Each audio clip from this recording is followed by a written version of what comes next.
Sebagaimana disebutkan di situ, hadza mardudun ala qailihi in sahha anhu dzalik. Sesungguhnya ini tertolak dari orang yang mengucapkannya sekalipun ucapan ini benar darinya. Fa innahu la khilafa baina ahli ilmi, karena sesungguhnya tidak ada perbedaan dari kalangan ahlul ilmi yaitu para ulama, annahu la yustaghatsu illa billah wa la yus'alu ahadun siwah. Sesungguhnya tidak Hakikatan tentu iya, sepakat. Ya, meminta ya kepada Allah saja.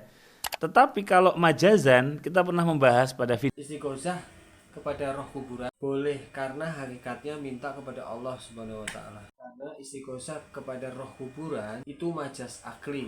Pendapat antum gimana Ustaz?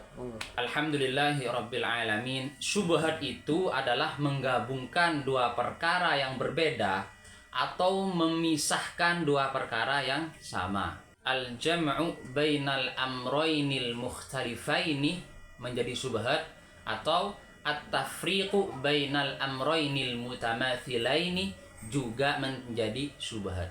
Kalau beristighasah kepada roh mayit ya, dengan landasan itu hanya majas akli, hakikatnya adalah minta kepada Allah dan yang mengabulkan hanya Allah Subhanahu wa taala, maka kalau orang beristidlal seperti itu ya kan, maka tidak ada yang namanya kesyirikan di muka bumi ini, guys. Ini contoh majas akli ya. Hujan menumbuhkan tanaman. Nah, hujan ini sebetulnya sebab karena dia bukan hakikat yang menumbuhkan tanaman secara asli. Namun pada dasarnya yang menumbuhkan tanaman itu adalah Allah melalui hujan. Dalam contoh tersebut, hujan yang menumbuhkan tanaman itu hujan itu hanya sebab saja perantara. Pada hakikatnya yang menumbuhkan tanaman itu adalah Allah melalui hujan. Sekarang dibalik, guys. Ya, khobar tadi kita jadikan sebagai insya. Kita dalam ilmu balaghah ini ya. Kita ngomong begini, wahai hujan, tumbuhkanlah tanaman. Ya kan?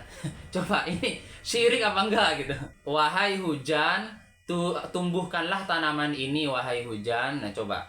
Kira-kira ini kesyirikan atau gimana kalau pakai majas akli ajir tadi ya?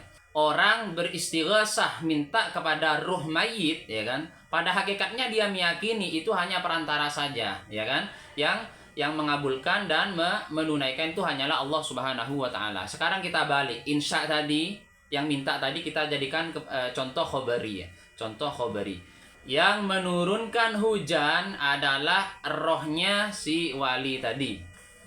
Nah, coba kira-kira gimana kira-kira?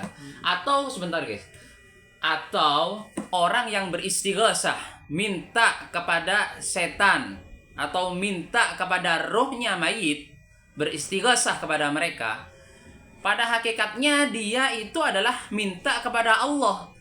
Kalau kata majas akli tadi, ya kan? Berarti kalau begitu, ini kan hanya sekedar perantara saja. Orang yang menghadiahkan bacaan Al-Fatihah kepada rohnya mayit, ya, ini alal qauli bijawazi ya. Pada hakikatnya dia itu adalah menghadiahkan bacaan Al-Fatihah itu kepada Allah begitu. Li'anna hadza babun wahid. Karena ini satu pintu. Fala tufarriq bainal mutamathilain dalam hal ini. Jangan bedakan antara dua perkara yang sama. Kacau Ustaz gitu Ustaz.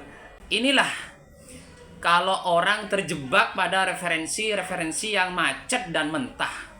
Makanya guys, kita menciptakan sebuah kaidah guys ya. Sebagaimana Ibnu Taimiyah menciptakan sebuah kaidah. Ibnu Taimiyah punya kaidah dalam asma wa sifat. Al-qaulu fi dzat kal qauli fi sifat. Kebalik guys. Al-qaulu fi sifat kal qauli fi dzat. Nanti insyaallah kita bahas masalah tauhid asma wa sifat guys. Nah, kita sekarang bikin kaidah. Kaidahnya adalah al-qaulu fil khabar kal qauli fil insya. Ini fi ilmil balaghah ya. Yang paham bolehlah itu. Oke, wallahu a'lam.